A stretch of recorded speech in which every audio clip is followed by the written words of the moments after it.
안녕하세요. CTK 에디터 이PD입니다. 가장 복음적인 매거진 CTK의 좋은 콘텐츠를 영상으로 소개해드립니다. 이번 주제는 독신입니다. 그리스도인은 성경이 말하는 결혼은 익숙하지만 독신은 조금은 낯선 경향이 있습니다. 바울 사도가 독신의 삶을 살았다는 것 말고 따로 독신에 대해 알기 위해 성경을 찾아보는 경우는 많지 않죠. 하지만 교회에는 독신의 삶을 살아가는 형제 자매들이 있습니다. 그리고 바로 이 사람도 독신으로 살았죠.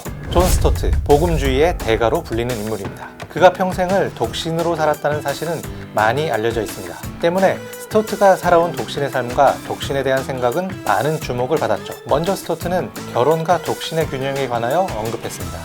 일부 초기 교부들은 독신이 결혼보다 더 고귀하고 거룩한 소명이라는 식으로 말했죠. 그러나 스토트는 이렇게 독신을 칭송해서는 안 된다고 말했습니다.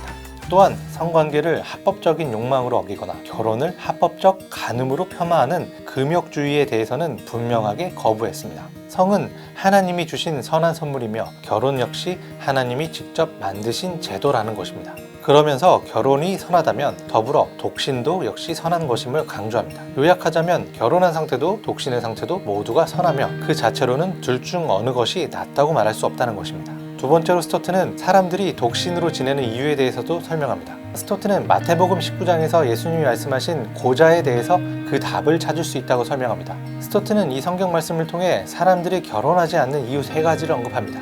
첫 번째는 선천적으로 신체적 결함이 있는 사람일 경우, 두 번째는 거세를 자행하는 경우와 다른 외부 환경, 즉 나이든 부모를 봉양해 스스로 비혼을 선택한 경우의 사람들, 세 번째는 하나님 나라의 일을 감당하기 위해 자발적으로 혹은 영구적으로 결혼하지 않는 사람들이 이에 해당된다고 설명했습니다. 그런데 예수님께서는 독신자의 3가지 범주를 말씀하시기 전 오직 타고난 자라야 할지니라 라는 말씀을 하셨다는 점을 주목합니다. 즉 스토트는 신자라면 독신과 결혼 2가지 모두 하나님께서 주신 은혜의 선물로 받아들여야 한다고 강조했습니다. 여기서 잠깐, 존 스토트는 일찍부터 독신으로 살고자 결심했을까요? 스토트는 자신이 원래부터 독신으로 살겠다는 결정을 내리지 않았다고 설명합니다. 실제로 결혼하기를 원했고 진지한 만남도 2차례나 있었다고 합니다. 그러나 그 만남들이 진전을 이루지 못했고 자연스럽게 독신으로 살게 됐다고 설명했습니다. 다음으로 스토트는 독신의 외로움에 대해서도 말합니다. 스토트는 하나님께서 인간을 하나님의 형상으로 만드셨음을 강조하면서 결혼과 가족만이 외로움을 달래주는 것은 아니라고 말했죠. 독신자들은 나이와 성별을 불문하고 많은 친구들을 사귈 수 있다고 설명합니다. 스토트 자신은 아이를 한 명도 낳지 않았지만 자신을 엉클 존이라고 부르는 수백 명의 조카들이 있다며 매우 행복했다고 말했습니다. 특히 그의 사역엔 40년 넘게 동거동락한 비서와 제자들이 있었다고 언급합니다.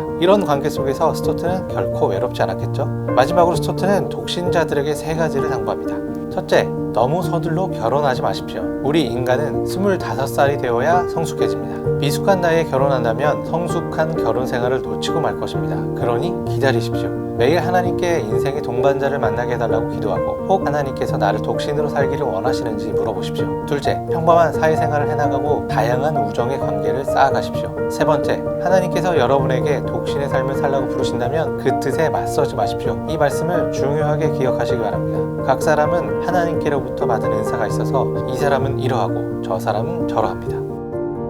무엇보다 존 스토트는 결혼, 독신을 구별하지 않고 모두 하나님께서 만드신 선한 것임을 강조합니다.